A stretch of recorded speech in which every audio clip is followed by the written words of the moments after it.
shop just outside of Kennesaw, North Georgia. I have a short video for you today with some tips on moving furniture and loading furniture all by yourself. Here's the first thing that I recommend you get yourself a set of.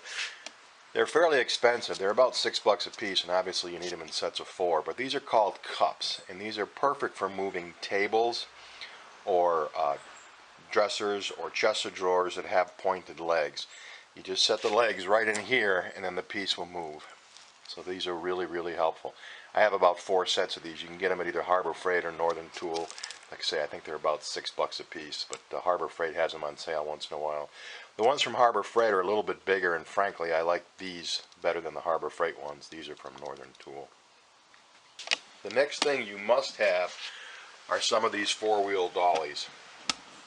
Now, Northern Tool, Harbor Freight, Lowe's, Home Depot, they all sell these. They sell them as moving dollies, and they're usually just, 4 1x4s screwed together with wheels on them. I usually will take a piece of plywood and install it between the 2 horizontal pieces, and then cover it with some fabric remnants, so I have these padded decks. It drives me crazy trying to get a piece of furniture on these moving dollies the way they come, so I alter them for my own use. Now, this is a very substantial dresser, and it just takes me to put it on these wheels by myself. I just lift up one side and slide the wheels underneath it, and now I can move this all over the shop and move it to work on it. If you start dragging these across the floor, number 1, it's hard on you, and number 2, it's hard on the furniture. It's just a matter of time before you split the bottom, tear off a piece of veneer, or break a leg. So get these for moving tall pieces such as china cabinets and tall chests of drawers. You're going to need yourself a 2-wheel dolly. These are fairly inexpensive. I got this one at a yard sale for just a couple of bucks. This is an old timer, and it's actually going in our storage unit to help us when we have to move furniture there. But these are great to have, and you really can't get along moving tall pieces of furniture. The only other option you have is to take it and lay it on its side on furniture dollies and move it that way. This is much, much easier. Alright, so take a look at my truck, how I've got it set up. I installed extra eye bolts. This is a Chevy 2014 Silverado, and I've got straps mounted with these clips here. I can't remember what they're called, I'm sorry. Carabiners. So they're always in the truck, and I've worked out something that works for me. I normally have 2 straps in the front, 2 straps in the back, and a strap in the center, and then the clips on the other side, the ratchets on the other side. I always carry 2 or 3 moving blankets with me to cover the furniture, and it's also great to lay it out on the tailgate as you put furniture in. When you're loading furniture, always let gravity be your friend, and by that I mean, for example, if you have a tall chest of drawers or a china cabinet you need to get on the truck, put it so its back is against the tailgate. Let the tailgate act as your fulcrum, and then just pivot it, push it back and lift it from the bottom, and all the weight is going to be supported by the tailgate, and then you can just slide it in. There's no reason to pick it up and lay it down. That's how you blow your back out. Now, what I'm going to demonstrate for you is loading this dresser by myself. This is a full-size triple dresser with the drawers in it.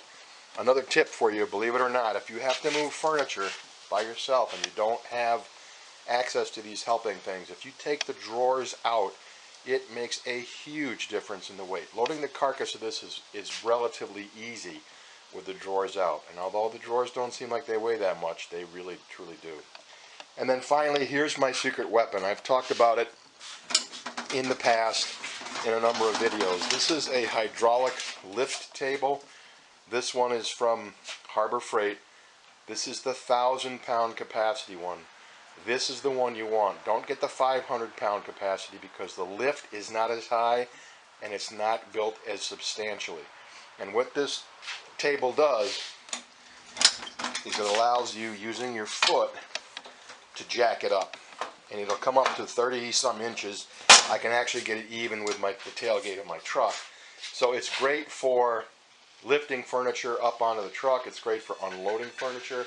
And it's a great work surface for a piece of furniture. For example, if you tip a dresser on its back across this, then you can jack it up and work on the legs and all without bending over and save your back. It's got locks on the wheels. If I was going to redesign this, I probably would have put the wheels a little bit bigger, and these locks can be kind of a pain in the neck to get your toe in there, but it's a small price to pay for what you can accomplish with it. And then it's back down. We're going to use this to load this dresser, and what the plan is I'll put this behind the dresser and then I'll tip it on its back. Again, using gravity to help me. The weight will be supported by the floor or the dollies. I think I'll probably just take it, roll it right off the dollies. And once it's laid down across this, I'll wheel this out to the truck, we'll jack it up, and you'll see how I can just slide it from this right onto the bed of the truck and get it hauled. So let me get you set up and we will get going.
Okay, it's in. Always remember that if you have a piece and you can lay it on its back, do so. It's much more stable that way. You don't have to worry about the drawers falling out. But there she is. She's on her way to the consignment store. And that's what allowed me to do it by myself. Great piece. These are, I think, around 300 bucks, but you catch them on sale with a 20% off coupon and you can get it for around $2, and it's worth every bit. As a matter of fact, if you look in the back of the garage here and you see that plywood leaning against the wall, I cut that out. It's a little bit bigger, and I clamp it to this, and I use it as a work table when I work on my lawnmowers. Put the lawnmowers on it and jack it up. That idea came from Bruce Pender, who has a YouTube channel. He's a small engine repair guy. It's a great, really entertaining channel. But you can use these for a million different things. When my grandson comes to the shop, I use this as a table for him to work on. I can adjust it to his height. So definitely recommend those. One of these. You definitely need one of those. You undoubtedly need at least 2 of these. I have about 6 or 8 of them. And then these cups are perfect for things with thin, narrow legs. So anyways, from our shop just outside of Kennesaw here in North Georgia, thanks for watching. I hope you learned something, and we'll see you next video. Best regards. Take care.